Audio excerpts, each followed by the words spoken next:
அன்பிற்கினியவர்களே, Lourdes தொலைக்காட்சி நேயர்களே, உங்கள் அனைவருக்குமாக இந்த தொடர் நிகழ்ச்சியிலே உங்களோடு ஒரு சில கருத்துக்களை பகிர்ந்து கொள்கின்ற விதமாக இந்த நிகழ்ச்சியின் வழியாக உங்களை சந்திப்பதிலே மிகுந்த மகிழ்ச்சி அடைகின்றோம். இதோ எங்கள் குழுவினர் சார்பாக உங்களுக்கு முதற்கண் வாழ்த்துக்களையும் வரவேற்பையும் இறை ஆசிரியையும் தெரிவித்துக் கொள்கின்றோம். அன்புக்குரியவர்களே, இந்த மாதம் மே மாதம் என்று சொன்னாலே இரண்டு முக்கியமான காரியங்கள் நம்முடைய நினைவிற்கு வரலாம். விடுமுறை என்பது எல்லோருக்கும் உரியது. ஆனால் விடுமுறையாக இருந்தாலும் கூட மாதம் மே மாதம் வணக்க மாதம் என்று நாம் கொண்டாடுகின்றோம். ஒவ்வொரு நாளும் தேரெடுத்து மாதாவுக்கு மகிமை செலுத்தி மாதாவினுடைய வணக்க மாத வாசிப்பை நாம் வாசிக்கின்றோம். இது ஒரு பக்கம். இன்னொரு பக்கத்தில் நாம் பார்த்தோம் என்று சொன்னால், பிள்ளைகளுக்கு முதல் நன்மை, புது நன்மை கொடுப்பதும் உறுதி பூசல் வழங்குவதுமாக அருட்சாதன கொண்டாட்டங்களுக்கு நாம் முக்கியத்துவம் கொடுக்கின்றோம். இதை கொண்டாடுகின்றோம். நம்முடைய குடும்பங்களிலே நம்முடைய பிள்ளைகளுக்கு முதல் நன்மை கொடுக்கின்ற அந்த நிகழ்ச்சியை நாம் எவ்வளவு விமரிசையாக கொண்டாடுகின்றோம் என்பதை நாம் இந்த நேரத்தில் நினைத்து பார்க்கின்றோம். என்னுடைய சிறிய வயதிலே 9 வயது எனக்கு நடக்கின்ற பொழுது எனக்கும் என்னுடைய தங்கைக்கும் ஒரே நேரத்தில் முதல் நன்மை கொடுத்த நிகழ்ச்சியை இப்பொழுது நான் நினைத்து பார்க்கின்றேன். அந்த புகைப்படம் இன்னும் வைத்திருக்கின்றேன். இதையெல்லாம் நினைக்கின்ற பொழுது எவ்வளவு ஒரு சந்தோஷமாக மகிழ்ச்சியாக நம்முடைய பெற்றோர்கள் நமக்கு செய்த முதல் ஒரு நிகழ்ச்சியாக கொண்டாட்டமாக நாம் இன்றைக்கும் மகிழ்ந்து அதை பூரிப்படைந்து நினைத்து பார்க்கின்றோம். அந்த வகையிலே நம்முடைய பிள்ளைகளுக்கும் இந்த புது நன்மை என்ற அருட்சாதனத்தையும் உறுதி பூசல் என்ற அருட்சாதனத்தையும் கொடுக்கின்ற ஒரு முன் தயாரிப்பாக மறைக்கல்வி என்பது அவர்களுக்கு அவசியமாகிறது. இந்த மறைக்கல்வியை மையப்படுத்தி மாதம் முழுவதும் அல்லது குறுகிய கால ஒரு தயாரிப்பாகவும் நம்முடைய பங்குகளிலே நம்முடைய அருட்தந்தையர்கள் முன்னெடுத்து சிறப்பாக செய்கின்றார்கள். அந்த வகையிலே இந்த நிகழ்ச்சிக்கு முதல் நன்மை உறுதி பூசல் என்ற அருட்சாதனத்தினுடைய முன் தயாரிப்பாக மறைக்கல்வி என்பதை நாம் எடுத்துக்கொண்டோம். இதை பற்றிய ஒரு நல்ல கருத்துக்களை, பல்வேறு கருத்து பரிமாற்றத்தை உங்களோடு செய்வதற்காக நாங்கள் முன் வந்திருக்கின்றோம். எனவே இந்த நிகழ்ச்சியை துவங்குவதற்கு முன்பாக இறை அருளை வேண்டுவோம். ஆவியானவருடைய தூண்டுதலோடு, அன்னை மரியாளினுடைய உடனிருப்பு துணையோடு நாம் இந்த நிகழ்ச்சியை ஆரம்பிக்கின்ற விதமாக நம்முடைய அருட்தந்தை அவர்கள் ஜெபித்து நம்மை ஆசீர்வதித்து இந்த நிகழ்ச்சியை தொடங்கி வைப்பார்கள். கண்களை மூடி ஜெபிப்போம். தந்தை, மகன், தூய ஆவியின் பெயராலே ஆமென். ஜெபிப்போமாக. என்ற வாழும் எல்லாம் வல்ல எங்கள் அன்பு இறைவா, இந்த நேரத்தை நீர் கொடுத்ததற்காக உமக்கு நாங்கள் நன்றி செலுத்துகின்றோம். உம்மை பற்றிய தெளிவான ஒரு ஞானத்தையும் அறிவையும் நாங்கள் பெற்றுக்கொள்ள இது மறைக்கல்வி வழியாக எங்களுக்கு நீர் அருளை ஊற்றி கொண்டிருக்கிற கிருபைக்காக உமக்கு நன்றி செலுத்துகின்றோம்.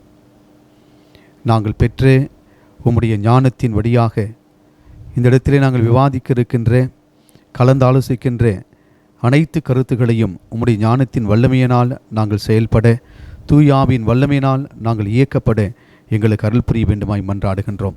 தூய தந்தையே, இதோ இந்த நேரத்தில் உம்மை பற்றிய தெளிவான ஒரு சிந்தனைகளையும், தெளிவான ஒரு அறிவையும், தெளிவான எண்ணங்களையும் இந்த தொலைக்காட்சி வழியாக இந்த மக்களுக்கு வழங்க எங்களை முழுமையாக நீ பயன்படுத்த வேண்டுமா ஜெபிக்கிறோம். எங்கள் ஜீவனும் பரிசுத்தமான நல்ல பிதாவே, ஆமென்.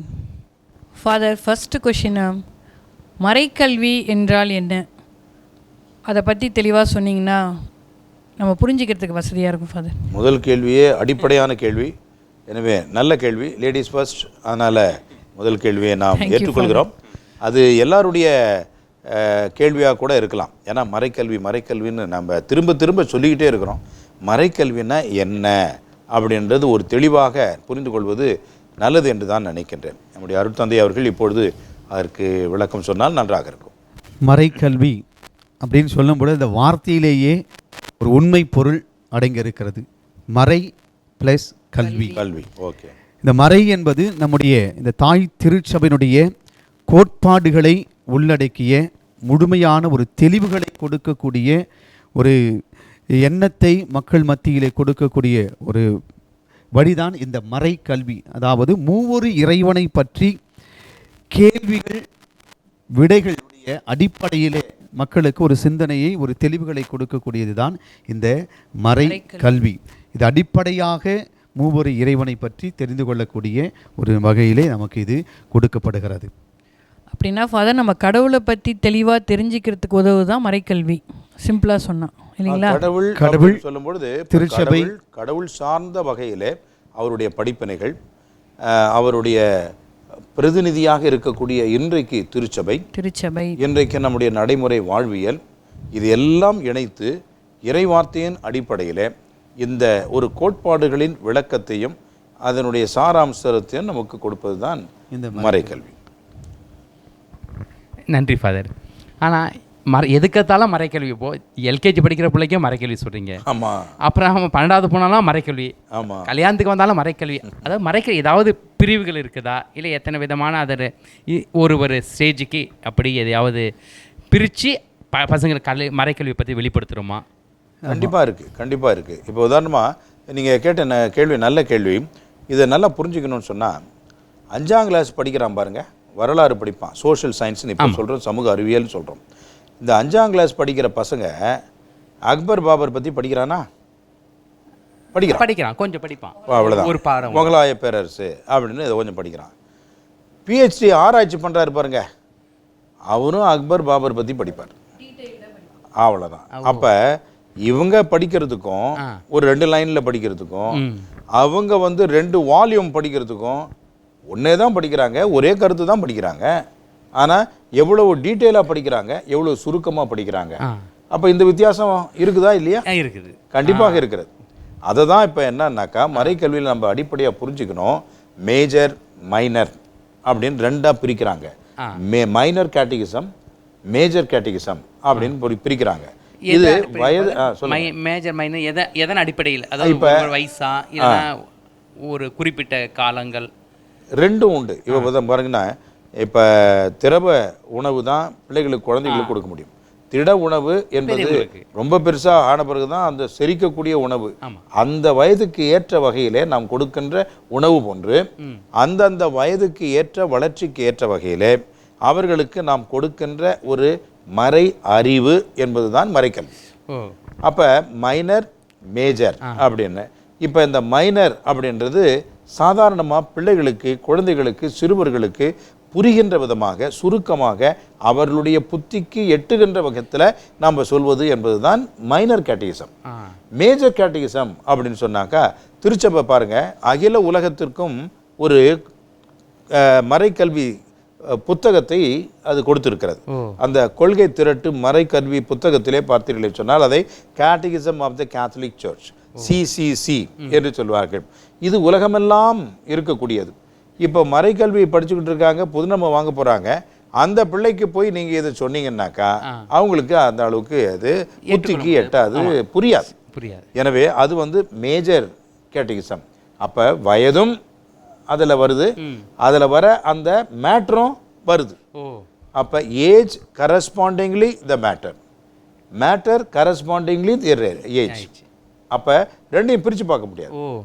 அவங்களுக்கு ஏற்ற வகையிலே கொடுக்கின்ற அந்த கோட்பாடுகள் மறை அறிவு என்பது தான் மேஜர், மைனர். இப்போ மைனர் பற்றி ஃபாதர் சொல்லலாம். ஏன்னா ஒரு புஸ்தகம் கொண்டு வந்திருக்கிறாங்க, சின்ன குறிப்பிடம் என்ற புஸ்தகத்தை கொண்டு வந்திருக்கிறாங்க. இந்த புஸ்தகம் சின்ன குறிப்பிடம் என்பது மிக சிறப்பான விதத்தில் தயார் செய்யப்பட்ட ஒரு புத்தகம். அது மிஷன் அச்சகத்தில் தான் முதல்ல இதை கொண்டு வந்தது. ஃபார் துபி அவர்கள் தான் இதையெல்லாம் செஞ்சுருக்கிறாங்க. பிரெஞ்சு சாமியாருங்க நம்ம தமிழை கற்றுக்கிட்டு நமக்கு இந்த மறை அறிவை கொடுக்கணும்னு சொல்லி இந்த மைனர் கேட்டகிசம், இப்போ முதுநிலை, முதல் நிலை, இது முதல் நிலை மறைக்கல்வி. இதை பற்றி இப்போ ஃபாதர் கொஞ்சம் இது முதல் நிலை எப்படிலாம் இருக்குது அப்படின்றது சொல்லுவாங்க. இந்த முதல் நிலை அப்படின்னு சொல்லும் பொழுது தந்தை அவர்கள் தெளிவான ஒரு விளக்கத்தை கொடுத்துருக்காங்க சிறார்களுக்கு. இப்படி தான் நம்ம மறைக்கல்வின்னு சொல்கிறோம். இது முதல்ல பார்த்தீங்கன்னா நம்முடைய முன்னோர்கள் நமக்கு சொல்லி கொடுத்தது ஞான உபதேசம். இந்த புத்தகத்தில் அப்படி தான் கொடுத்துருக்கு, ஞான உபதேசம். அதாவது கடவுளை பற்றி, அவருடைய கோட்பாடுகளை பற்றி, திருச்சபையை பற்றி, திருத்தந்தையர்களை பற்றி, புனிதர்களை பற்றி ஒரு தெளிவான ஒரு கருத்துக்களை, எண்ணத்தை, சிந்தனைகளை சிறு பிள்ளைகளுக்கு ஊட்டுவது. எனவே தான் இந்த சின்ன குறிப்பிடத்தை சாமி சொன்னது போல இந்த சிசிசி, இந்த கேட்டகிசம், அது கேத்தலிக், அது பெரிய ஒரு வால்யூம். அதிலிருந்து அதோடைய ரத்தன சுருக்கி எல்லாவற்றையும் இந்த சின்ன குறிப்பிடத்தில் கொடுத்துருக்கிறாங்க. இது அந்த சிறு பிள்ளைகளுக்கு ஏற்றார் போல, அவர்கள் புரிந்து கொள்ளக்கூடிய தன்மைக்கு ஏற்றார் போல இந்த புத்தகத்தை வடிவமைத்திருக்கிறார்கள். இதில் பார்த்தீங்கன்னா அடிப்படையான ஜெபங்கள், முதல்ல அவர்களுக்கு அந்த அச்சிஷ்ட சிலுவை, அந்த மந்திரத்திலிருந்து அடிப்படையாக, ஏன்னா அந்த அச்சிஷ்ட சிலுவையின் போடும் பொழுதே அதில் எல்லாமே அடங்கியிருக்கு. அதில் அச்சிஷ்ட சிலுவை அடையாளத்தினாலே, அந்த புனித சிலுவையினுடைய அடையாளத்தினாலே எங்கள் சத்துருக்களிடமிருந்து எங்களை ரட்சித்தல், அதாவது இந்த உலக மாயையிலிருந்து, இந்த பிசாசுகளிலிருந்து எங்களை காத்தருளும். அப்போது யார்கிட்ட கேட்குறாங்கன்னா, எங்கள் சர்வேஸ்வரா, எங்களுடைய மூவொரு இறைவனாக இருப்பவரை எங்களை காத்தருளும். அதிலிருந்து ஆரம்பித்து கடவுளுடைய அந்த 6 லட்சணங்கள், அந்த 6 லட்சணங்கள்னு சொல்லும்போது 6 குணங்கள், கடவுளுக்கு ஏற்ற அந்த குணங்கள், கடவுள் எப்படி இருந்தார், எப்படி இருக்கிறாரு, எங்கே இருக்கிறாரு, உருவம் இருக்கா, எல்லாவற்றையும் சொல்லிவிட்டு பிறகு ஆண்டவர் கற்றுக் கொடுத்த ஜெபம், அன்னை மரியாளுக்கு சொல்லி கொடுத்த அந்த மங்கள வார்த்தை ஜெபம், அடுத்தது இந்த மூவொரு இறைவன் அந்த ஜெபத்தையும் சொல்லி பிறகு விசுவாச பிரமாணம், திருச்சபையினுடைய அந்த விசுவாச பிரமாணம் அறிக்கை எடுக்கிறோம். பிறகு பார்த்தீங்கன்னா இந்த குறிப்பிடத்தில் 7 பிரிவுகளாக பிரித்து வச்சிருக்கிறாங்க. முதலில் மூவொரு இறைவனை பற்றி, இந்த மூவொரு இறைவன் என்றால் யார், அதை பற்றி முதல் பிரிவு. இரண்டாவது கடவுளுடைய படைப்பு, கடவுள் எப்படி இந்த உலகத்தை படைத்தார், மனிதனை படைத்தார் அப்படி என்பதை கொடுத்துருக்காங்க. மூன்றாவது பகுதியில் மனிதனுடைய மீட்பு, மனிதன் அந்த படைக்கப்பட்டவன் எப்படி பாவத்திலே விழுந்து அந்த பாவத்திலிருந்து யார் அவனை மீட்கிறார், எப்படி மீட்கப்படுவது பற்றி கொடுத்துருக்காங்க. அடுத்தது திருச்சபையினுடைய கட்டளைகளும் கடவுளுடைய கட்டளைகளும், அந்த கட்டளைகளை எப்படி நாம் கடைபிடிக்க வேண்டும், 10 கட்டளைகள் திருச்சபை கட்டளைகள், அதை பற்றி தெளிவாக கொடுத்திருக்கிறார்கள்.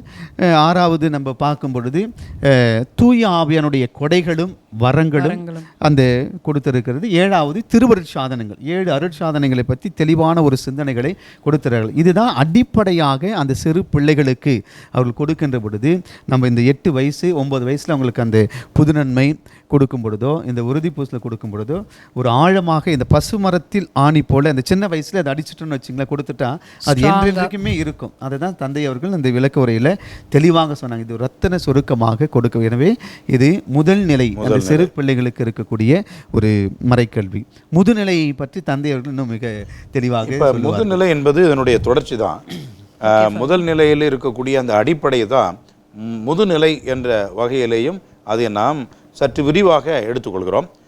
அந்த அறிவு வளர்ச்சிக்கு பக்குவமாக தேவைப்படுகின்ற வகையிலே அவர்களுக்கு விளக்கமாக சொல்வது தான் அந்த முதுநிலை.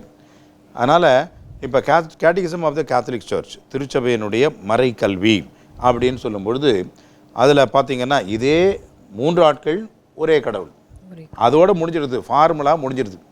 a+b² a² + b² + 2ab. இது எப்படி வருது அப்படின்றது தான் அல்ஜிப்ராவில் அடுத்தது நீங்கள் +1 படிக்கிறீங்க. ஆனால் 5ஆம் கிளாஸ்லேயும் 6ஆம் கிளாஸ்லேயும் இதை படிக்கிறோமா? இல்லை. அப்போ catechism of the Catholic Church அப்படின்னு வரும்பொழுது அதில் இன்னும் விரிவான வகையில் பல்வேறு கோணங்களில் கடவுள் எப்படியெல்லாம் இருக்கிறார், எப்படியெல்லாம் அவர் செயல்படுகிறார் என்பதை பற்றி விளக்கமாக சொல்வது தான் முதுநிலை மறைக்கல்வி. அதை விடுத்து இப்போ நம்ம சகோதரர் பாஸ்கல் கேட்ட விஷயம் என்னன்னாக்கா, இது மட்டும் அல்ல, அவர் சொன்னார் எப்போ பார்த்தாலும் மறைக்கல்வி தொடர்ந்து மறைக்கல்வி சொல்லிட்டு இருக்கீங்கன்னு, சாவர வரைக்குமா மறைக்கல்வி படிச்சுட்டு இருக்கிறது. நாங்கள் என்ன நினைக்கிறோம், மறைக்கல்வின்னா பூர்ணம் வாங்கினா முடிஞ்சு போச்சு கதை அப்படின்னு தான் நம்ம நினைக்கிறோம். அதுதான் இல்லை. மறைக்கல்வி என்பது ஒரு தொடர் பயணம். இது எங்கே ஆரம்பிக்குது அப்படின்னா 3 வயதில் ஆரம்பிக்குதுங்க. அவர்கள் அந்த சிறு வயதிலே குழந்தைகளாக இருக்கின்ற பொழுதே சிறுவர் மறைக்கல்வி அப்படின்று ஆரம்பிக்குது. இந்த சிறுவர் மறைக்கல்வி அங்கே தான் நம்முடைய சிறுவர் விவிலியம் என்ற ஒன்று அச்சடித்து கொடுத்தாங்க. அவர்களுக்கு படம் போட்டு அதெல்லாம் நல்லா அழகாக பண்ணி கொடுத்தாங்க. அது எதுக்குன்னாக்கா இந்த மாதிரி சிறுவர் மறைக்கல்வியை நடத்துவதற்கு உதவியாக இருப்பேன்னு தான். அப்போ 3 வயதில் இது ஆரம்பிக்கணும். பிறகு பார்த்திங்கன்னா 8 வயது 9 வயதில் அடுத்தது புதுநன்மை மறைக்கல்வி. புதுநன்மை மட்டுமல்ல, உறுதி பூஸ்தல், ரெண்டும் சேர்த்த வகையில் புதுநன்மை மற்றும் உறுதி பூஸ்தல் இது பற்றிய மறைக்கல்வி இது நம்ம எல்லாரும் நடத்துகிறோம். இதில் முக்கியமாக நாம் கருத்தில் கொள்வது என்னவென்றால் அவர்களுடைய அந்த ஜெபம் மனப்பாடம் செய்ய வேண்டும். அது இல்லைன்னா நம்ம கொடுக்கறது இல்லை அப்படின்னு நம்ம கண்டிப்பாக சொல்லிடுறோம். இது உண்மையாகவே நல்ல ஒரு கிறிஸ்தவ குடும்பமாக இருந்தால் அவர்கள் இங்கே உட்கார்ந்து மனப்பாடம் பண்ண வேண்டிய அவசியமே கிடையாது. ஒவ்வொரு நாளும் சொல்லியிருந்தாலே அது ஆட்டோமேட்டிக்காக அவங்களுக்கு வந்துடும். மனப்பாடம் பண்ண வேண்டிய அவசியமே கிடையாது. அதான் செய்ய இது உட்காந்து ஒரு சிலபஸ் போட்டு காலையில் இது ஃபஸ்ட் பீரியடு செகண்ட் பீரியடு சொல்ல வேண்டிய அவசியமே கிடையாது. இதுதான் அடுத்தது நான் சொல்கிறேன். இந்த மறைக்கல்வி அப்படின்றது ஜெபத்துக்கு முக்கியத்துவம் கொடுக்குறோம். புது நன்மை உறுதி பூசல் அந்த சமயத்தில் குறிப்பாக பாவ சங்கீர்த்தனம், அதுக்கு வேண்டிய முன் தயாரிப்பு, பாவ சங்கீர்த்தனத்தில் நாம் பெறுகின்ற அந்த மன்னிப்பு மன்றாட்டு, இதெல்லாம் ரொம்ப முக்கியமான ஒரு விஷயமா ரெண்டாவதாக போகிறோம். மூன்றாவதாக பாருங்களேன், பசங்க வளர்ந்துட்டான், டீனேஜ் வந்துட்டான், அவங்கள திருப்பி உட்காந்து அதே விண்ணுலகில் இருக்கிற எங்கள் தந்தையன்னாக்கா ஓடுவான், சொல்ல முடியாது. அதனால் அவனுக்கு என்ன செய்யணும், கொஞ்சம் யூத் கேட்டகிசம், இளையோர் மறைக்கல்வி அப்படின்னு, அது யூ கேட் அப்படின்னு நம்ம சல்யூஷன்ஸு ரொம்ப கேட்சிங்காக போட்டாங்க. யூத் கேட்டகிசம், அது யூ கேட் அப்படின்னு போட்டாங்க. ஏன்னா அவங்கள ஏற்ற வகையில் அவங்கள கவர் பண்ணணும், அவங்களுக்கு ஏற்ற முறையில் இதை கொடுக்கணும் அப்படின்ற முறையில் அதை போட்டாங்க. அதையும் தாண்டி இடையில் என்ன ஆச்சுன்னா விவிலியத்திற்கு ஒரு முக்கியத்துவம் கொடுத்து விவிலிய மறைக்கல்வி, விபிஎஸ் வக்கேஷன் பைபிள் ஸ்கூல், நம்ம அதை பற்றி ஒரு நிகழ்ச்சியில் நம்ம விழாவாரியாக பேசியிருக்கிறோம். அப்போ விடுமுறை நாட்களில் இந்த பைபிள் அடிப்படையில் அவர்கள் கலந்து கொள்ள வேண்டும். எனவே விடுமுறை விவிலிய மறைக்கல்வி என்ற அந்த ஒரு இது வந்தது. பிறகு திருமணம் ஆவதற்கு முன்பாக அவர்களுக்கு நாம் கொடுக்கின்ற ஒரு மறைக்கல்வி. இப்போ போய் நம்ம என்ன செய்யக்கூடாது, திரும்பி விண்ணுலகில் இருக்கிறவங்களுக்கு தந்தையே அதே சொல்லிடக்கூடாது.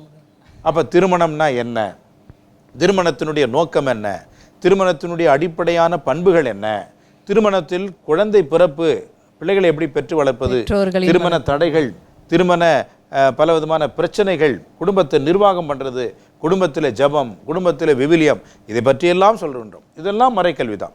அப்புறம் பார்த்தீங்கன்னாக்கா நம்ம பங்குகளில் இப்போ அதிகமாக எல்லாரும் இன்சிஸ்ட் பண்ணுறாங்க சண்டே கேட்டகிசம், ஞாயிறு மறைக்கல்வி. நான் முன்னமே சொல்லியிருக்கிறேன், இதெல்லாம் நம்ம ப்ராட்டஸ்டன்ட்ஸ்லேருந்து காப்பி அடித்தது. இதெல்லாம் நம்ம அதில் ஒன்றும் மறுக்கிறதுக்கு ஒன்றும் இல்லை. சண்டே ஸ்கூல் அப்படின்னு வச்சுருப்பாங்க, நம்ம ஞாயிறு மறைக்கல்வி அப்படின்னு வச்சுட்டோம், அவ்வளோதான். அப்போ அதுவும் ஒரு மறைக்கல்வி தான். அப்புறம் இந்த திருமணத்திற்கு பிறகு கூட மறைக்கல்வி தொடர்கிறது.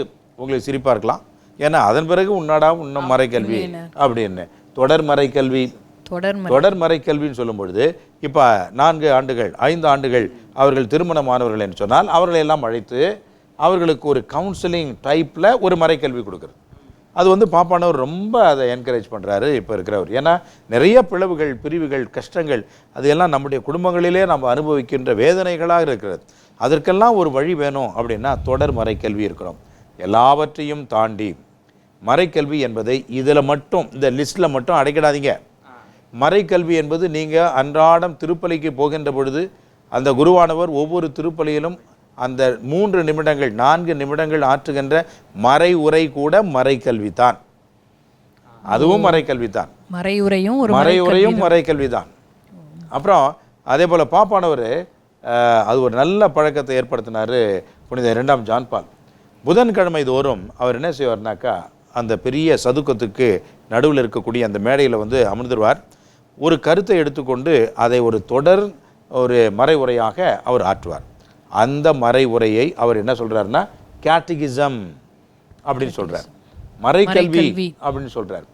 இப்போ இருக்கிற பாப்பரசரும் அதே தொடர்றார். பாப்பரசர் பெனடிக்ட் அவர்களும் கூட அதே தொடர்ந்தார். எனவே அந்த நல்ல ஒரு பணி, அதுவும் ஒரு மறை உரை தான், மறைக்கல்வி தான்.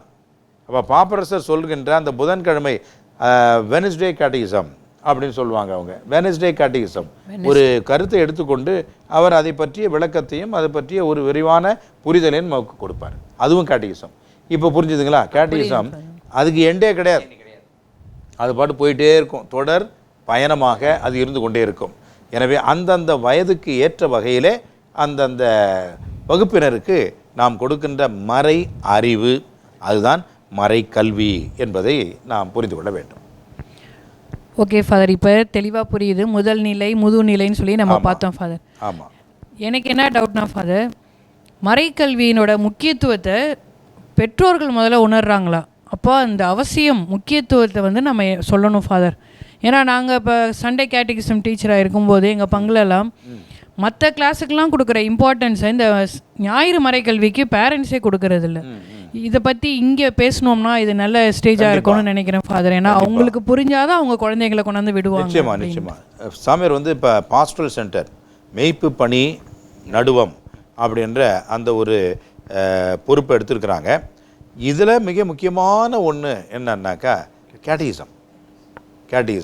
பிஷப் பிரசங்கம் வைக்கிறாரு பாருங்க, அது கூட ஒரு கேட்டகட்டிக்கல் இன்ஸ்ட்ரக்ஷன் தான் பிஷப் பிரசங்கம் வைக்கிறார். அதனால் இவர் வந்து பிஷப்பினுடைய பணியை எல்லாத்தையும் கோஆர்டினேட் பண்ணி ஒருங்கிணைத்து செய்து கொண்டிருக்கின்றார். அதனால் இப்போ கேட்டகிசம் நம்ம டைசஸில் அல்லது எப்படி அது முக்கியத்துவம் பெறலாம், பெற்றோர்களுக்கு எப்படி அந்த முக்கியத்துவத்தை உணர்த்தலாம் என்பதை பற்றி இப்போ ஃபாதர் சொன்னார்னா பொருத்தமாக இருக்கும் அப்படின்னு நான் நினைக்கிறேன். கேட்ட கேள்வி மிகவும் வந்து ஒரு பொருத்தமான கேள்வி இன்றைய கால சூழ்நிலையில். ஏன்னா இன்றைக்கி எல்லாம் பார்த்தீங்கன்னா இந்த பிஸி வேர்ல்டுன்னு சொல்லும் பொழுது ஒரு ஃபாஸ்ட்டு இன்ஸ்டன்ட் வேர்ல்டு அந்த மாதிரி சொல்லும்போது அவங்க வேகமாக போயிட்டுருக்குறாங்க. ஆனால் இந்த கடவுளை பற்றி அறியக்கூடிய ஒரு முக்கியத்துவத்திற்கு பேரண்ட்ஸ் வந்து இன்றைக்கி வந்து கொடுக்குற ஒரு முக்கியத்துவம் வந்து ரொம்ப லேக்காக தான் இருக்குது. மிக ஒரு குறைவு, ரொம்ப கம்மி. ஏன்னா அவங்க வந்து என்ன பண்ணுறாங்கன்னா, இங்கே வந்து நாங்கள் ஸ்பெண்ட் பண்ணுற அந்த நேரத்தை வந்து வேறு எங்கேயாவது நாங்கள் படிப்போம் எல்லா துறையிலையும். இப்போ பார்த்தீங்கன்னா இப்போது இந்த சம்மரில் வந்து இப்போது தந்தையர்கள்லாம் பார்த்தீங்கன்னா இந்த விபிஎஸ் கிளாஸ் வச்சாங்க. அதுக்கு எத்தனை பேர் அனுப்புனாங்க அப்படின்னு பார்த்தா ஒரு கொஸ்டின் மார்க்கு தான். ஏன்னா சில பேரை நான் கேட்குறேன், ஏங்க இது இப்போது மறைக்கல்வி நடக்குது, அங்கே விபிஎஸ் தான் நடக்குது, அனுப்பலாமா அப்படின்னு நான் கேட்கும்போது சொல்கிறாங்க, இல்லை என்னுடைய மகனுக்கு வந்து நான் வந்து இது இப்போ ஸ்போர்ட்ஸுக்கு போகணும், நீட்டுக்கு போகணும், ஸ்விம்மிங்க்கு அனுப்புகிறேன், இந்த மாதிரி தான் அவங்க வந்து கொண்டு வரேன். ஏன்னா இந்த உலகத்தில் அவன் எப்படி வந்து போட்டி போட்டு மேலே வருவான் அதை பார்க்குறாங்க. ஆனால் அதுக்கெல்லாம் மேலே வர்றதுக்கு அடிப்படையாக இருக்கக்கூடிய ஒரு ஞானம் கடவுளை பற்றி அறியக்கூடியது. இதுக்கு அவங்க ஒரு அரை மணி நேரம் முக்கியத்துவம் கொடுத்தாங்க அப்படின்னா கண்டிப்பாக உலகத்தில் இந்த உலக காரியத்தில் அந்த மகனால் வர முடியும். ஆனால் அதை வந்துடுறாங்க. என்ன பண்ணுறாங்கன்னா, வடிவேல் சொல்கிறது போல் கட்டடம் ஸ்ட்ராங்காக தான் இருக்குது ஆனால் பேஸ்மெண்ட்டை வீக்குன்றது போல் அந்த பேஸ்மெண்ட்டை ஆட்டம் கண்டுடுறாங்க, கட்டடத்தை மட்டும் வெளியில் கட்டுறாங்க. அது என்றைக்குமே நடக்காது. அதுவும் நம்முடைய கத்தோலிக்க திருச்சபையில் நமக்கு கொடுத்துருக்கிற பெரிய ஒரு வரப்பிரசாதம் என்று சொன்னோம் என்றால் இந்த மறைக்கல்வி அது அடிப்படையிலே அந்த குழந்தைகளுக்கு நாம் கொடுக்கும் பொழுது பெற்றோர்கள் அதை அவங்களுக்கு கொஞ்சம் முக்கியத்துவம் கொடுக்கணும். இன்றைக்கி ஞாயிற்றுக்கிழமைகள்லாம் அவங்க வரும் பொழுது பிள்ளைகளை கொண்டு வந்து அந்த திருப்பலியில் சொல்லக்கூடிய ஜபங்களை அவங்க கற்றுக் கொடுக்கணும். அப்படி அவங்க எந்த அளவுக்கு பக்தியாக இருக்கிறாங்களோ, இந்த திருச்சபையில் விசுவாசத்துக்கு முக்கியத்துவம் கொடுக்குறாங்களோ அதன்படி தான் பிள்ளைகள் வரும். ஏன்னா சட்டியில் இருந்தால் தான் அகப்பையில் வரும். பெற்றோர்களிடத்திலே அந்த முக்கியத்துவம் அவங்க கொடுக்கல அப்படின்னா கண்டிப்பாக வராது. அதுக்காக தான் இன்றைக்கி மறை மாவட்டத்தில் நம்முடைய ஆயரும் சரி, அதற்காக ஒரு செயலரும் இருக்கிறார்கள். அவங்களும் நிறைய அதுக்காக நிறைய உழைக்கிறாங்க. ஆனால் அதுக்கு தகுந்த மாதிரி நம்முடைய பங்கு தந்தையர்களும் நிறைய அதுக்கு முன்னெடுக்கிறாங்க. ஆனால் பேரண்ட்ஸ் கொஞ்சம் தந்தைகளோடு ஒத்துழைப்பு கொடுத்தார்கள்னா வருகின்ற எதிர்கால சமுதாயத்தில் நம்முடைய பிள்ளைகள் சிறந்த ஒரு விசுவாசிகளாக கடவுள் பயம் உள்ளவர்களாக இருப்பார்கள். அப்படி வாழ்க்கையும் நல்லாயிருக்கும். இதில் இன்னொரு கருத்தும் நம்ம புரிஞ்சுக்கணும். என்னென்னா, இப்போ மற்ற சப்ஜெக்ட்ஸு மற்ற துறைகளுக்கு நாம் கொடுக்கின்ற முக்கியத்துவம் இந்த துறையும் அவசியம் தானே, ஏன் அந்த முக்கியத்துவம் கொடுக்க மாட்டோம் அப்படின்னு இப்போ சகோதரி கேட்டாங்க, சித்ரா கேட்டாங்க. இதில் என்ன ஒரு முக்கியமான விஷயம்னா, மற்ற துறையெல்லாம் நீங்கள் ஓடி ஓடி ஓடி நீங்கள் தேடி அதெல்லாம் பார்க்கணும். இந்த துறையில் கடவுள் தான் ஓடி ஓடி தேடி நம்மள வர்றார். நீங்கள் கடவுளை தேடி போகணுன்னு அவசியமே கிடையாது. கடவுள் தான் உங்களை தேடி ஓடி வந்துக்கிட்டே இருக்கிறார். ஏன்னா அவர் அன்பான தந்தை. நீங்கள் விரும்பினாலும் விரும்பாட்டினாலும் உங்களுக்கு வேண்டியதெல்லாம் கொடுக்குறாரு, உங்களுக்கு எல்லா ஆசீர்வாதமும் கொடுக்குறாரு. ஆனால் மற்ற துறைகளை பார்த்தீங்கன்னா, நீட்டு கடவுளை தேடி உங்களுக்கு வந்து நீட்டு வந்து உங்கள்கிட்ட கொடுக்க போகிறாரு இல்லை, இல்லையே. நீங்கள் படிக்கணும், உங்களுடைய முயற்சி வரணும், உங்களுடைய அந்த உழைப்பு வேணும். அப்படின்றதுனால அந்த உழைப்பு என்பது விசிபிளாக இருக்குது, டேஞ்சிபிளாக இருக்குது, அது நம்ம பார்க்கக்கூடிய வகையில் இருக்குது. அப்போ நம்மளுக்கு பணம், பொருள், செல்வம், இந்த உலகம் என்பது தான் முக்கியமாக இருக்கிறது ஒழிய கடவுள், மறை அறிவு, ஞானம், அந்த ஆன்மீகம் அப்படின்றதெல்லாம் விவிலியம் என்பதெல்லாம் இரண்டாம் தரமாக தென்படுகிறது. அவ்வளோதான். அதை அதுதான் உண்மைன்னு சொல்ல முடியாது. இப்போ ஃபார் சொன்னாங்க பெற்றோர்கள் அது உணரணும்னு சொன்னாங்க. எங்கே நம்ம பசிலிக்கா பாரிஷில் நம்ம வச்சோம் 80 பிள்ளைகள் தவறாமல் வந்தாங்க. 80 பிள்ளைகள் தவறாமல் வந்தாங்க. உண்மையே உண்மையாக பெரிய ஒரு என்கரேஜ்மெண்ட்டு எங்களுக்கு, மிகப்பெரிய ஒரு என்கரேஜ்மெண்ட் அச்சீவ்மெண்ட். ஆக்சுவலாக பார்த்தீங்கன்னாக்கா இன்னும் நிறைய பிள்ளைகள் வரணும்னு ஆசைப்பட்டாங்க. அவங்களுக்கெல்லாம் ஸ்கூல் முடியல. அவங்களுக்கு வந்து ஏப்ரல் மாதம் கடைசியில் தான் அவங்களுக்கு ஸ்கூலே முடியுதான். அப்படின்ற பட்சத்தில் அவங்களால வர முடியலன்னு பெற்றோர்கள் வருத்தமாக எங்கள்கிட்ட வந்து சொன்னாங்க. அப்போ ஒரு நம்ம ஒரு பொதுவாக நம்ம எல்லாரையும் ஒரு பிராண்டு போட்டு குத்திர முடியாது. பெற்றோர்கள் ஆர்வமே இல்லை அப்படின்னு நினச்சிடக்கூடாது. ஆர்வம் இருக்கு, இருந்தாலும் இந்த உலகத்தினுடைய கவலைகள் நெருக்கடிகள் அதிகமாக அவர்களை மேற்கொள்ளும் பொழுது அந்த ஆர்வம் கொஞ்சம் சுணக்கமாக இருக்கலாம். ஆனால் உணர்றாங்க. ஆனால் இந்த உலகத்தினுடைய கவலைகள் சுமைகள் அதிகமாக இருக்கின்ற பொழுது அதற்கு ஒரு முக்கியத்துவம் கொடுக்க வேண்டிய ஒரு சோதனை வந்து விடுத்தவர் ஒழிய அவர்கள் கொடுக்கல அப்படின்னு நம்ம நிச்சயமாக அதை சொல்ல முடியாது என்று தான் நான் நினைக்கின்றேன். நன்றி ஃபாதர். இந்த மறைக்கல்வி இவ்வளோ தெரிஞ்சு, ஆனால் மறைக்கல்வி வரலாறு ஏதாவது இருக்குதா இப்போ ஆரம்பிச்சது? கண்டிப்பாக இருக்கு. மறைக்கல்வி இப்போ எல்லாம் இவ்வளோ நம்ம மறைக்கல்வி என்னன்னு தெரிஞ்சுக்கணும். அதோடைய எப்படியாவது ஒரு எங்கே ஆரம்பிச்சு அது வரலாறு சொன்னீங்கன்னா கண்டிப்பாக இருக்குது. அது ஒரு பயனுள்ளதாகவும் நிச்சயமாக இருக்குது. இந்த மறைக்கல்வி முதல்ல எங்கே ஆரம்பிச்சதுன்னா 1556 1556 ஆரம்பிச்சிருக்கு. இது வந்து இந்த கவுன்சில் ஆஃப் ட்ரெண்ட் திருதந்தியன் சங்கம் அந்த சமயத்தில் இந்த கொள்கைகளை எல்லாம் வரையறை செய்தார்கள். அதுக்கு முன்னாடி நைசியன் அப்படின்ற ஒரு கவுன்சில் நடந்தது. அதுலேயும் அந்த கொள்கை கோட்பாடுகளை எல்லாம் வரையறை செய்தார்கள். அதனுடைய வெளிப்பாடு தான் இன்னைக்கு நாம் சொல்கின்ற நம்பிக்கை அறிக்கை. விசுவாச பிரமாணம்ன்றது அந்த நைசியன் கிரீட் தான் ஆரம்பிச்சது ஏறக்குறைய 4வது நூற்றாண்டில்.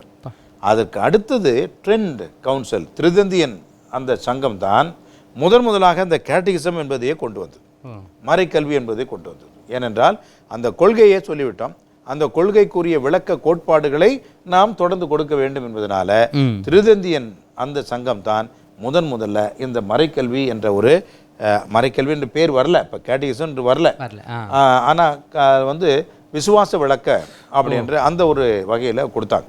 அதற்கு அடுத்தது பார்த்தீங்க அப்படின்னா நம்முடைய முன்னாள் மறைந்த புனித 2ஆம் ஜான் பால் அவருடைய மிகப்பெரிய ஒரு முயற்சியினால்தான் இந்த மறைக்கல்வி என்பது ஒரு வரலாற்றில் மிகப்பெரிய ஒரு இடம் பெற்றது, முக்கியத்துவம் பெற்றது.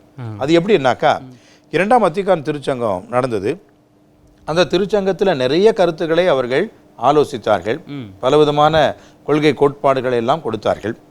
இதையெல்லாம் எப்படி மக்களுக்கு நாம் கொடுப்பது? திருதந்தியன் திருச்சங்கத்தினுடைய கோட்பாடுகளை அவர்கள் மறைக்கல்வியாக கொடுத்தார்களே, அதே போன்று நாம் இப்பொழுது இந்த 2ஆம் வத்திக்கான் திருச்சங்கத்தினுடைய கொள்கைகளின் அடிப்படையில் கருத்துக்களின் அடிப்படையில் புதிய ஒரு மறைக்கல்வியை நாம் கொடுக்க வேண்டும் அப்படின்ற ஒரு கருத்து மேலோங்கி வந்தது. அது எப்படி வந்தது அப்படின்னா 1982 85 வரைக்குமே அது இப்படி போயிட்டு தான் இருந்தது. 1985ஆம் ஆண்டு தான் எக்ஸ்ட்ராடினரி சினட் ஆஃப் பிஷப்ஸ் அப்படின்னு நம்முடைய 2ஆம் ஜான் பால் புனிதர் அவர்கள் அதை ஒன்றாக இணைக்கிறார்கள். 1985 அந்த 85 நடந்த அந்த கூட்டத்தினுடைய தொடர்ச்சியாக அப்போல்லாம் பார்த்தீங்கன்னா பிஷப்ஸ் சினட் ஒன்லி பிஷப்ஸ். அப்போ அவங்க என்ன யோசிக்கிறாங்க சிந்திக்கிறாங்கன்றது தான் வரும். ஆனால் இப்போ நடந்த சினட் வந்து அடிமட்டத்தில் நான் சொல்கிற கருத்து கூட மேலே கொண்டு போய் அதை அவங்க டிஸ்கஸ் பண்ணாங்க. நல்ல சந்தோஷம், வரவேற்கக்கூடியது தான்.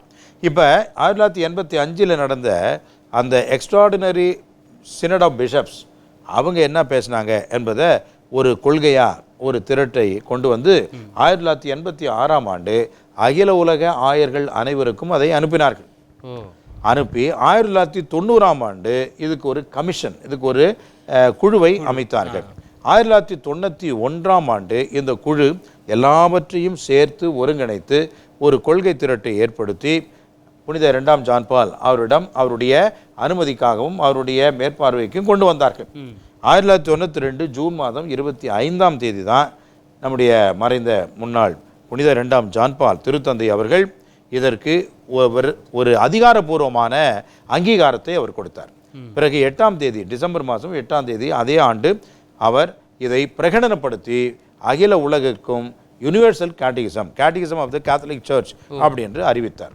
இதுதான் அவர் செஞ்ச மிகப்பெரிய ஒரு சாதனை என்று சொல்லலாம். புனித 2ஆம் John ball extraordinary man, he was God sent man. உண்மையிலேயே அவர் அவரை பற்றி எனக்கு பிடித்தமான ஒரு புனிதர். அவர் மிகப்பெரிய ஒரு மனிதர்.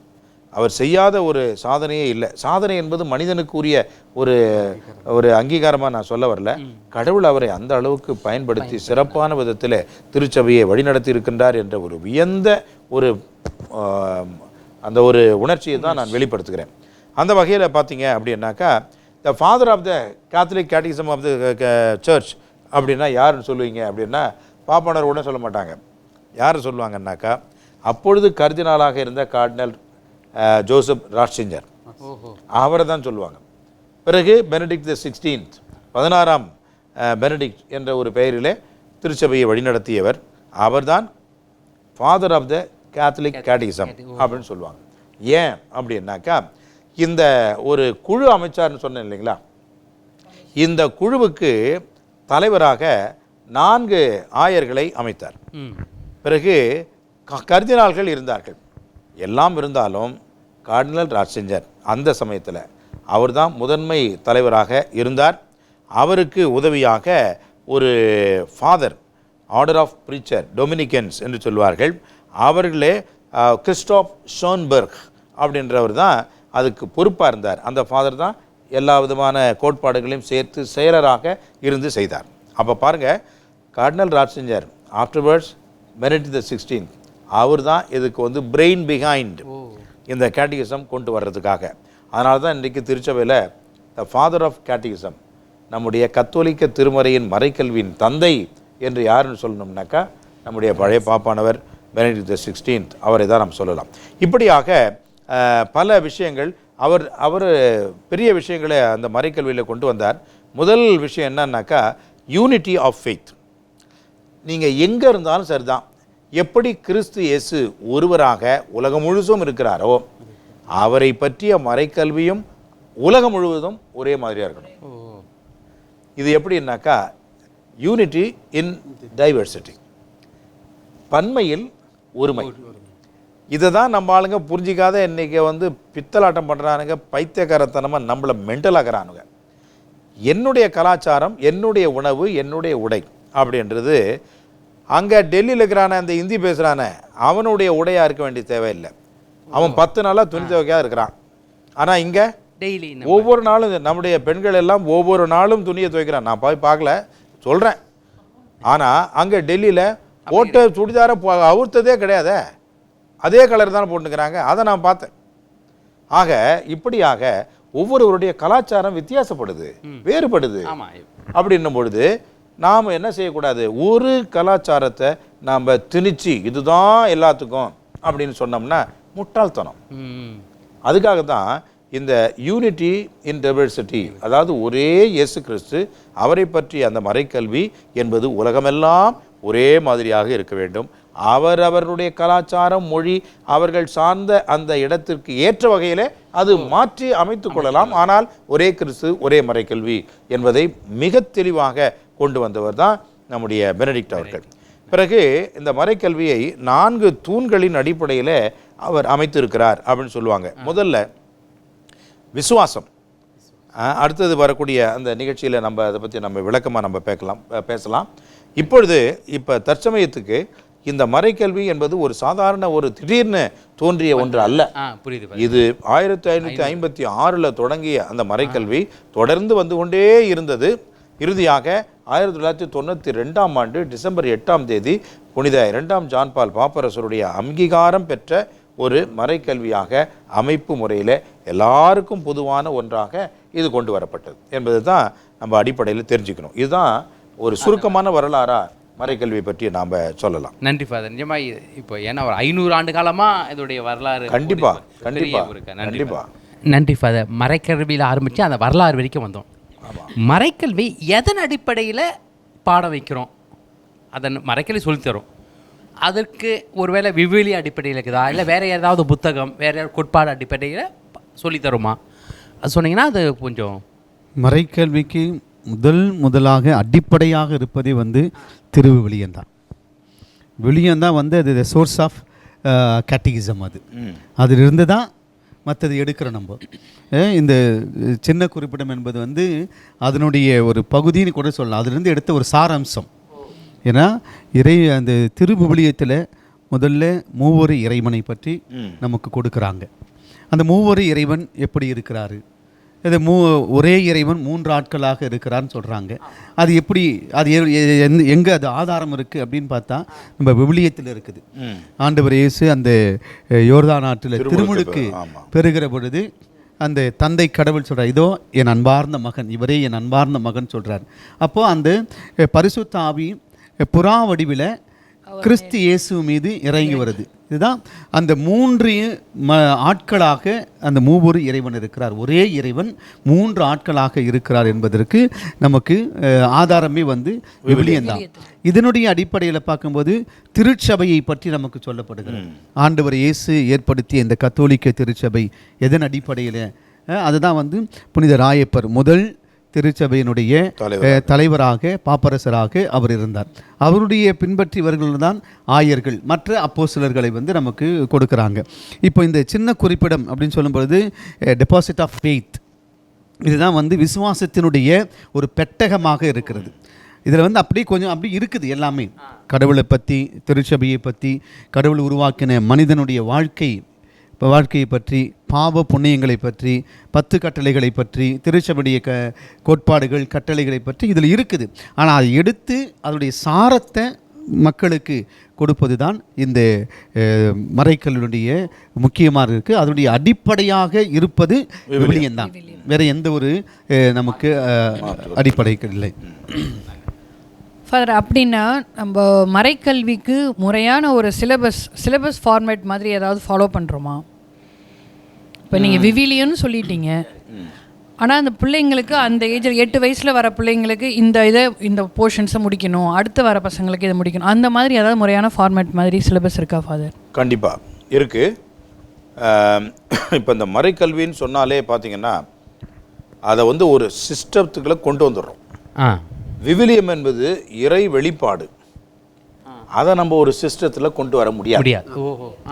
அப்போ அந்த இறை வெளிப்பாட்டை நாம் நமதாக்கி கொண்டு உள்வாங்கி கொண்டு அதை ஒரு சிஸ்டத்தில் போடுறோம், ஒரு ஃபார்முலாவை கொண்டு வரோம். ஆக அந்த ஃபார்முலாவை இப்போ நம்ம பிள்ளைகளுக்கு எடுத்து சொல்வதற்கும் அவர்களுக்கு கற்றுக் கொடுப்பதற்கும் கண்டிப்பாக ஒரு சிலபஸ் என்பது அவசியம், அது தேவையானது. ஏன்னா விவிலியத்தை கற்றுக்கொள்வதற்கு ஒரு சிலபஸ் தேவையில்லை, ஆனால் மறைக்கல்வி கற்றுக்கொள்வதற்கு கண்டிப்பாக ஒரு சிலபஸ் தேவைப்படுது. ஏன்னா அது இறை வெளிப்பாடு, நாம் கற்றுக்கிறது ஒன்றும் இல்லை, அதில் வாங்கிக்கிறது தான். இதில் நம்ம கற்றுக்கொள்கிறோம் அப்படின்ற முறையில் அந்த சிலபஸ் அகில உலக அளவில் catechism of the Catholic Church அப்படின்ற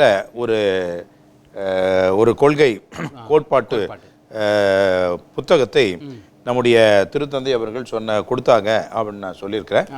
அந்த விளக்கத்திற்கு நிறைய பேர் அதுக்கு எழுதியிருக்கிறாங்க, அந்த விளக்கம்லாம் எழுதியிருக்கிறாங்க.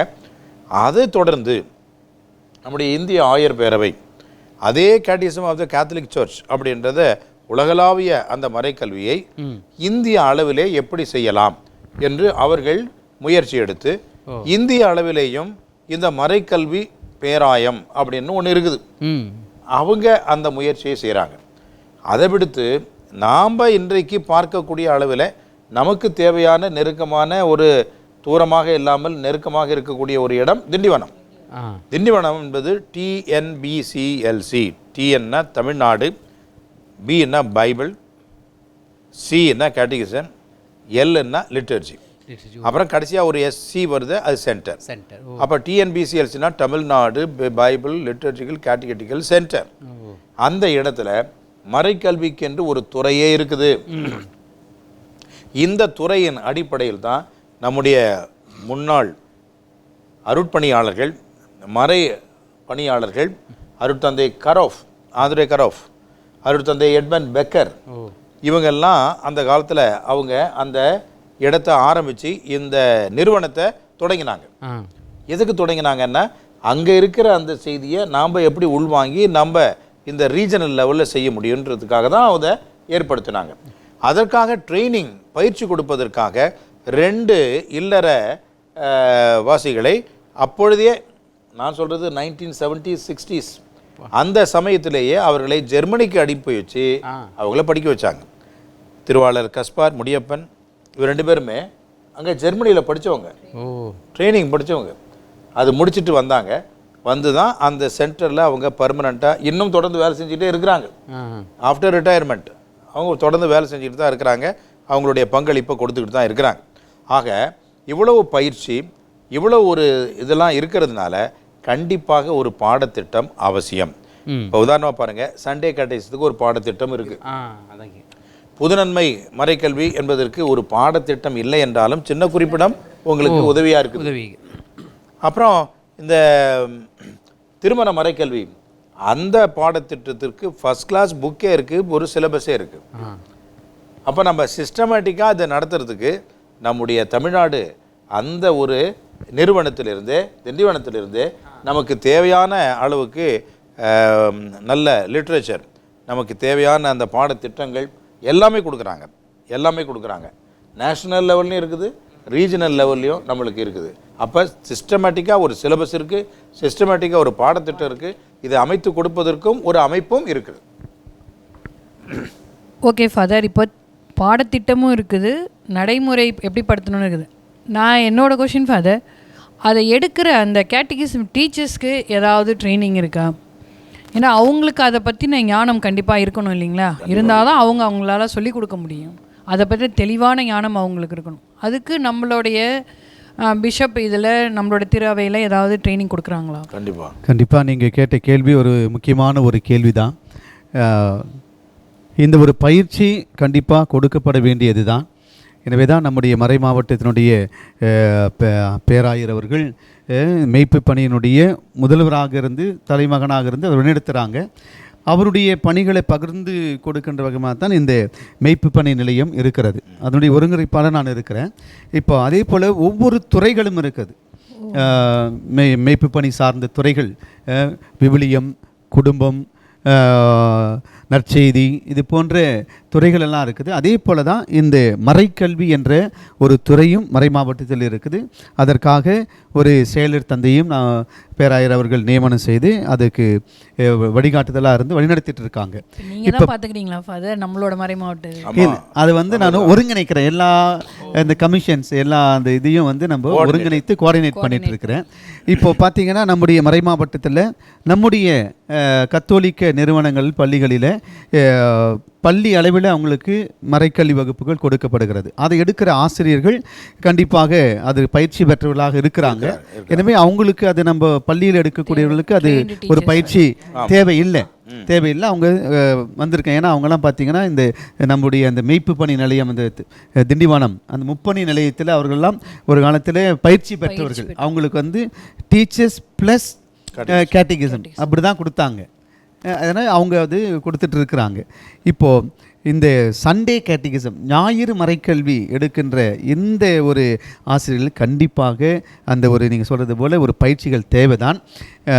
எதிர்காலத்தில் வருகின்ற காலத்தில் கண்டிப்பாக பேராயரோடு அதை பேசி அதுக்கு எப்படி நம்ம செய்யணுமோ கண்டிப்பாக செய்வோம். ஏன்னா அவங்களுக்கு ஒரு தெளிவு இருக்கணும். தெளிவு இருந்தால்தான். ஏன்னா இப்போ நீங்கள் கேட்ட மாதிரி நிறைய பேர் அந்த கேள்வி கேட்குறாங்க. ஏன்னா யாரோ எடுக்கிறாங்க, ஒரு சின்ன பிள்ளைங்க எடுக்கிறாங்க, ஒரு யூத் எடுக்கிறாங்க, சிஸ்டர்ஸுங்க எடுக்கிறாங்க, எப்படி உங்களுக்கு போய் சேரும் அப்படின்ற ஒரு கேள்வி கேட்குறாங்க. அவங்களுக்கு சரியான ஒரு புரிதலை கொடுக்க வேண்டியதற்கு ஒரு பயிற்சி கொடுப்பது அவசியம் தான். பசங்க இப்போ இருக்கிற ஸ்டேஜ் அப்படி இருக்குது ஃபாதர். அவங்க 2K கிட்ஸாகவும் ஜென் கிட்ஸாகவும் இருக்கும்போது அவங்க ரொம்ப ஸ்மார்ட்டாக யோசிக்கிறாங்க. இப்போ இருக்கிற பசங்களுக்கு எடுக்கிறதுக்கு கண்டிப்பாக ஒரு பயிற்சி தேவை தான் ஃபாதர். கண்டிப்பாக அது வருகின்ற காலங்களில் அது கலந்து ஆலோசித்து அதற்கான முயற்சிகளை கண்டிப்பாக எடுத்து அவர்களுக்கு ஒரு பயிற்சி கொடுக்கப்படும். நன்றி ஃபாதர். தந்தை அவர்களே, எல்லாரும் நல்ல ஒரு கேள்வி கேட்டாங்க. இந்த மறைக்கல்வி அப்படின்னு எதனுடைய அடிப்படையில் எந்த ஒரு அதுக்குன்னு ஏதாவது ஒரு பில்லர் இருக்கா? இதில் ஏதாவது இதில் அமைக்கப்பட்டு இருக்குதா? அது விவிலியத்தின் அடிப்படையில் அமைக்கப்பட்டு இருக்கிறது அப்படின்னு நம்ம பேசணும். ஆமாம், அதை விட்டுட்டு வேறு ஏதாவது அதை விடுத்து இப்போ மறைக்கல்வின்னா அதனுடைய சாராம்சாரம் என்ன, அதனுடைய உள்ளடக்கம் என்ன அப்படின்றத தான் கேட்குறீங்கன்னு நினைக்கிறேன் நான். அப்படின்னு பார்த்தோம்னா நம்முடைய முன்னாள் திருத்தந்தை பெனடிக்ட் 16ஆம் பெனடிக்ட் அவர்களுடைய அந்த ஒரு கூட்டத்தின் அடிப்படையில், அவருடைய கொள்கை திரட்டு அந்த முயற்சியின் அடிப்படையிலே பார்த்தோம் என்று சொன்னால் அவரே சொல்கிறாரு 4 pillars, 4 தூண்கள் அப்படின்னு சொல்கிறாரு. அந்த மறைக்கல்வியில். ஆக்சுவலாக மறைக்கல்வியிலன்னு பார்த்தீங்கன்னாக்கா எது எதெல்லாம் இருக்குது அப்படின்னா, முதல்ல 4 பகுதிகள். முதல்ல நம்பிக்கை அறிக்கை, ப்ரொஃபஷன் ஆஃப் ஃபெய்த், இதை க்ரீட் அப்படின்னு சொல்கிறோம். நம்பிக்கை அறிக்கையில் என்ன முதல்ல வருதுன்னா, தந்தை கடவுள் வருது. அதற்கு அடுத்தது மகன் கிறிஸ்து வரார், தூய ஆவியானவர் வரார். மூவொரு கடவுளை பற்றிய விசுவாச கோட்பாட்டு சத்தியங்களை அங்கே நாம் பார்க்கின்றோம். விண்ணையும் மண்ணையும் படைத்தவர் தந்தை, அவருடைய மகன், ஒரே மகன் இயேசு கிறிஸ்து நமக்காக மகனாக மனு உடல் எடுத்தார். அவர் மனிதனாக இந்த உலகத்தில் வாழ்ந்தார், மரித்தார், உயிர்த்தார். அவர் சென்ற பிறகு தூய ஆவியானவர் வந்தார். இதுதான் நம்ம அந்த விசுவாச அறிக்கையில் நம்ம சொல்கிறோம். அதற்கு அடுத்தது பார்த்தீங்க அப்படின்னா திருச்சபை பற்றி வரும். ஏக, அதாவது ஒரே, பரிசுத்த, கத்தோலிக்க, புனித திரு அவையை நம்புகிறேன். இதை 4 ப்ராப்பர்ட்டிஸ் ஆஃப் தி சர்ச் அப்படின்னு நாங்கள் படிப்போம் செமினரில். அந்த திருச்சபையை பற்றிய ஒரு விளக்கத்தையும் பார்க்குறோம். பிறகு புனிதருடைய உறவை பார்க்குறோம், பாவ மன்னிப்பை பார்க்கின்றோம், அந்த அருள் அடையாளங்கள், அருட்சாதனங்களை எல்லாம் பார்க்கின்றோம். ஆக நம்பிக்கை அறிக்கை என்பது தான் பேசிக். இந்த நம்பிக்கை அறிக்கையை எப்படி பிள்ளைகளுக்கு சொல்லிக் கொடுப்பது, பெரியவர்களுக்கு சொல்லிக் கொடுப்பது, அல்லது திருமணம் ஆக போகிற அவர்களுக்கு எடுத்துரைப்பது, யூத்துக்கு எப்படி கொடுக்கறது அப்படின்றத அதை நாம் அடிப்படையில் நம்ம வச்சுக்கிட்டு அந்த நம்பிக்கை அறிக்கையினுடைய ஒரு சில விஷயங்களை நம்ம வெளிப்படுத்துகிறோம். அதுதான் பேசிக். அதை முதல்ல ஒரு புத்தகம் எழுதினார் நம்முடைய முன்னாள் திருத்தந்தை 16ஆம் பெனடிக்ட். அதில் ஒரு சின்ன ஒரு ஆராய்ச்சியும் அதில் ஒரு கட்டுரை நான் எழுதியிருக்கிறேன். ஐ பிலீவ் கிரேதோ அப்படின்ற ஒரு புத்தகம் எழுதியிருக்கிறார். அந்த புத்தகத்தில் எல்லாம் தெளிவாக அழகாக சொல்கிறார். இந்த நம்பிக்கை அறிக்கையை மட்டும் நம்ம தெளிவாக புரிஞ்சுக்கிட்டோம்னாக்கா நம்முடைய சமயத்தையே கரைச்சி குடிச்சிட்டோன்னு அர்த்தம். ஆக இந்த நீங்கள் சொன்னீங்க இல்லையா, அதனுடைய சாரம், அதனுடைய உள்ளடக்கம் முதலாக நம்பிக்கை அறிக்கை என்பது தான் பேசிக். அதுக்கு அடுத்தது பார்த்தீங்கன்னா மறைபொருள் கொண்டாட்டங்கள். அப்போ கொண்டாட்டம் சொன்ன உடனே உங்களுக்கு என்ன முதல்ல ஞாபகம் வருது? ஞானஸ்தானம், திருப்பலி, திருவழிபாடு. இப்போ திருவழிபாட்டினுடைய உச்சமாக உயரிய ஒரு திருவழிபாடு என்ன? திருப்பலி. எல்லாத்துலேயும் திருப்பலி தான். ஆமாம், திருப்பலி. அப்போ உண்மையாக பார்த்தீங்கன்னா இந்த திருவழிச்சாதனங்கள் எல்லாருமே, எல்லா திருவழிச்சாதனங்களுமே திருப்பலியோடு சேர்ந்து தான் கொண்டாட வேண்டும். அதை தனியாக நாம் நிறைவேற்றுவது என்பது தவிர்க்க வேண்டும். ஆனால் முடியாத பட்சத்திலே நாம் அதெல்லாம் செஞ்சுட்டு இருக்கிறோம். திருமுழுக்கு கூட மாதத்திற்கு ஒரு முறை திருப்பலியோடு இணைந்த ஒரு திருமுழுக்காக இருக்க வேண்டும். ஏன் அதுபடி சொன்னாங்கன்னு கொஞ்சம் சொல்லுங்களேன். அதுக்கு ஏதாவது காரணம் இருக்குன்னு நினைக்கிறீங்களா? கண்டிப்பாக இருக்குது. உதாரணமாக திருமுழுக்கு என்பது பெற்றோர்கள், ஞான பெற்றோர்கள் வச்சுக்கிட்டு கொடுக்குற ஒரு அருட்சாதனம் கிடையாது.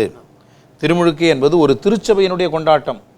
அப்போ திரு அவையினுடைய கொண்டாட்டம் என்ன? திருச்சபை மக்கள் எங்கே இருக்கிறாங்க, அந்த பங்கு மக்கள் எங்கே இருக்கிறாங்க, பங்கு மக்களை வச்சுக்கிட்டு தான் நீங்கள் என்ன பண்ணணும், அந்த திருமுழுக்கு என்னும் அருட்சாதனத்தை நீங்கள் கொண்டாட வேண்டும். திருமணம், அவன் மாமன் மச்சான் கொண்டாந்து கொடுத்தவன் அவனை மட்டும் வச்சுக்கிட்டு மாலையை மாற்றிக்கிட்டு போகிறது அது திருமண அருட்சாதன கொண்டாட்டம் என்று நாம் நினைக்கக்கூடாது. திருமணத்திலே அது அந்த திருப்பலியில் இருக்கின்ற பொழுது திருப்பலியோடு சேர்ந்த அந்த மக்கள் அவர்களை வச்சு தான் கொண்டாட வேண்டும். ஆக மறைபொருள் கொண்டாட்டம் அப்படின்னு சொன்னாக்கா திருவழிபாடு, அருட்சாதன கொண்டாட்டங்கள், இதை அடிப்படையாக வைத்துத்தான் மறைக்கல்வி இருக்கிறது. திருப்பலின்னா என்ன, அப்போ திருமுழுக்குன்னா என்ன, அதை பற்றி விளக்கம்லாம் நீங்கள் அந்த இதில் பார்ப்பீங்க. மூன்றாவது பார்த்தீங்கன்னா கிறிஸ்துவில் வாழ்வு அப்படின்னா என்ன அர்த்தம் அப்படின்னா, கொண்டாடுறதோட போயிடாதீங்க. நம்ம திருப்பலியில் முடியல, நம்ம என்ன செய்கிறோம், சென்று வாழுங்கள். இப்போ கொஞ்சம் வாருங்கள்ன்றதே மாற்றிட்டோம். ஆனால் அது முறையல்ல, அது ஒழுங்கான ஒரு டிரான்ஸ்லேஷன் அப்படின்னா வாருங்கள் தான். அதாவது லத்தீனில் பார்த்தீங்கன்னா ஈத்தே மிசையாஸ், mass is ended, go in peace. இங்கிலீஷில் அழகாக வருது, mass is ended, go in peace அப்படின்னு தான் வரும். ஆனால் நம்ம ஆளுங்க தான் போய் வாங்க, ஏன்னா போன்னு சொல்லிட்டாக்கா செத்துப்பிட்டான் என்ன பண்ணுறது, அதனால தான் போய் வாங்க அப்படின்றது. நம்ம ஆளுங்க நான் போகிறேன் அப்படின்னு, ஏன் போகிறேன்னு சொல்கிறேன், போயிட்டு வரேன்னு சொல்லு அப்படின்வாங்க. அந்த கலாச்சாரத்தை புரிஞ்சுக்கிட்டீங்களா? புரியுது. ஆமாம், போகிறேன். அப்போ போனாக்கா என்ன எல்லாம் போய் சாவ சொல்கிறார் அந்த ஆள் அப்படின்னுடுவாங்க. அதனால் போய் வாங்க அப்படின்னு சொல்கிறது. அப்போ போங்க, சும்மா இங்கேயே உட்காந்துட்டு திருப்பி ஒரு ஜெபமாலை சொல்லின்னு உட்காந்துருக்காது. மாஸ் முடிஞ்சிடுச்சு, நன்மை வாங்கிட்டேன். இந்த நன்மை வாங்கின அந்த ஆண்டவர் இயேசுவை நீ என்ன செய்யணும், வெளியே போகிற பிச்சைக்காரன்ட்ட காட்டணும், அங்கே இருக்க ஆட்டோ ரிக்ஷாக்காரன்ட்ட காட்டணும், அங்கே உதவினால அங்கே சைக்கிளில் ஒருத்தன் விழுந்துட்டான் அவனை தூக்கி விடணும், இதெல்லாம் நீ செய்யணும். அப்படி இல்லைன்னாக்கா நீங்கள் இந்த அருட்சாதனத்தை வாழலை. வாழலை. அப்போ சென்று வாழுங்கள்.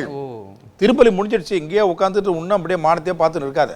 ஆண்டவர் சொன்னார், கலிலேயரே ஏன் வானத்தை அண்ணாந்து பார்த்து கொண்டு இருக்கிறீர்கள் அப்படின்னு சொல்லி கேட்டது மாதிரி போங்க. அதான் வந்து கிறிஸ்துவில் வாழ்வு. அப்படி எப்படி வாழறது கிறிஸ்துவில் அப்படின்னா கட்டளைகள். அந்த கட்டளைகள் என்பது கடவுள் கொடுப்பது, சட்டங்கள் திருச்சபை கொடுப்பது. அப்போ கடவுளுடைய கட்டளை இருக்குது, திருச்சபையினுடைய சட்டங்கள் இருக்குது, அன்பு வாழ்வு இருக்குது, அருள் வாழ்வு இருக்குது, செப வாழ்வு இருக்குது, சேவை வாழ்வு இருக்குது. இதையெல்லாம் பற்றி சொல்கிறது தான் இந்த மறைக்கல். ஆச்சுங்களா? அப்புறம் கடைசியாக 4வது பில்லர் என்ன அப்படின்னாக்கா செப வாழ்வு. இந்த ஜெபத்திற்கு தலையான ஜெபமாக இருப்பது ஆண்டவர் இயேசுவினுடைய அற்புதமான ஜெபம். அதனால தான் ஃபார் சொன்னாங்க, இந்த முதல் நிலை மறைக்கல்வியில் ஜெபங்கள் என்பது அச்சிஷ்ட சிலுவையிலேருந்து ஆரம்பிக்குது. அப்போ இயேசு கற்றுக் கொடுத்த அந்த ஜெபம்தான் எல்லா ஜெபத்தை விட மேலான ஜெபம். அப்போ ஜெபங்கள் என்பதும் அடிப்படையில் 4வது தூணா அதில் இருக்குது. அப்போ மறைக்கல்வி அதனுடைய உள்ளடக்கம் என்ன? The content of the Catholic catechism அப்படின்னு சொன்னாக்கா, முதல்ல நம்முடைய நம்பிக்கை அறிக்கை, நம்ம எதை நம்புகிறோம். 2வது எதை நம்புகிறோம்னா கடவுள் நம்புகிறோம் இல்லையா. 2வது மறைபொருள் கொண்டாட்டங்கள், நம்முடைய திருவழிபாடு அனைத்தும். 3வது கிறிஸ்துவில் வாழ்வு. 4வது நம்முடைய அன்றாட ஜெபங்கள். இதை 4ஐயும் அடிப்படையாக வைத்து கொண்டது தான் மறைக்கல்வி என்று நாம் சொல்கிறோம். அதனுடைய உள்ளடக்கம், அதனுடைய சாராம்சாரம் இதுதான். ஆச்சுங்களா? 92ல் 16ஆம் பெனிடிக்ட் நம்மளோட போப்பாண்டவர் வந்து ஒரு முறையான கேட்டிக்ஸம். 16ஆம் பெனடிக்ட் அப்போ பாப்பானவர் இல்லை, அவர் கர்தினால். ஆனால் பாப்பானவராக இருந்தவர் வந்து புனித 2ஆம் ஜான் பால். அவர் வந்து ஒரு இதெல்லாம் அடங்குனது தான் ஒரு மறைக்கல்வி அப்படின்னு சொல்லி சொன்னாங்க. அதை நம்ம உலக அளவில் அவங்க காமனாக கொடுத்துட்டாங்க ஃபாதர். அது நம்மளோட வாழ்க்கைக்கு தகுந்த மாதிரி நம்ம வாழ்கிற சூழ்நிலை, மொழி, கலாச்சாரத்துக்கு அடிப்படையில் நம்மளோட ஆயர்களும் கொஞ்சம் கொஞ்சம் மாற்றிருக்கிறாங்க இல்லைங்களா? அதான் அந்த டிஎன்பிசிஎல்சி திண்டிவனம் அது சொல்கிறீங்க. இதை வந்து எல்லாமே இதில் மாறாமல் நம்ம எடுத்துக்க வருதா ஃபாதர், இல்லை எதையாவது நம்ம விட்டுடுறோமா? அதை கொஞ்சம் தெளிவுபடுத்துனீங்கன்னா நல்லாயிருக்கும். எதையும் நம்ம விடக்கூடாது, விடுபடக்கூடாது. அது நம்ம ரொம்ப கவனமாக இருக்கணும். அப்படின்னு சொல்லும்பொழுது முக்கியமானது என்னன்னாக்கா, உப்பு. இந்த உப்பு அவன் கர்நாடகாவிலையும் போடுறான், நாமளும் போடுறோம், டெல்லியிலையும் போடுறான். அதுங்களா?